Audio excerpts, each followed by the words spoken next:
সেদিন রাজশাহী গেলাম, বিমান থেকে নাইমা নওগাঁ বয়ানে যাব, তাড়াহুড়া, টাইম কম, ডিলে হয়েছে 2 ঘন্টা বিমান। বিমান থেকে নাইমা গাড়িতে উঠবো, ওলামায়ে কেরাম রেডি, আমাকে নিবে। একটা যুবক ছেলে দাঁড়াইয়া আঞ্জা করে দিছে আমার বুকের সাথে বুক লাগাবে।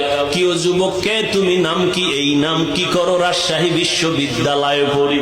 কি পড়ো? ইসলামী স্টাডিজ নিয়ে লেখাপড়া করি। কি চাও? কয় হুজুর দয়া করে আমাকে মাফ করে দেন, আমি তোমারে চিনি না রে বাবা। কিসের মাফ? বলে আমি আপনার বিরুদ্ধে বহু লেখালেখি করেছি, অজস্র ভাষায় গালাগালি ফেসবুকে করেছি, বুঝি নাই হুজুর, আমারে আপনি মাফ করে দেন।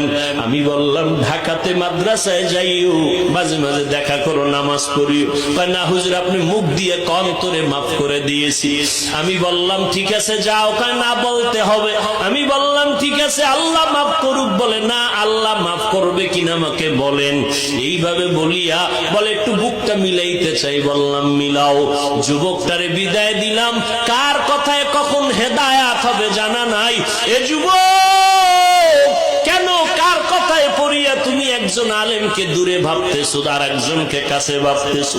মরিয়া গেলে তোমার আপন বন্ধুটাও খবর নিবে না।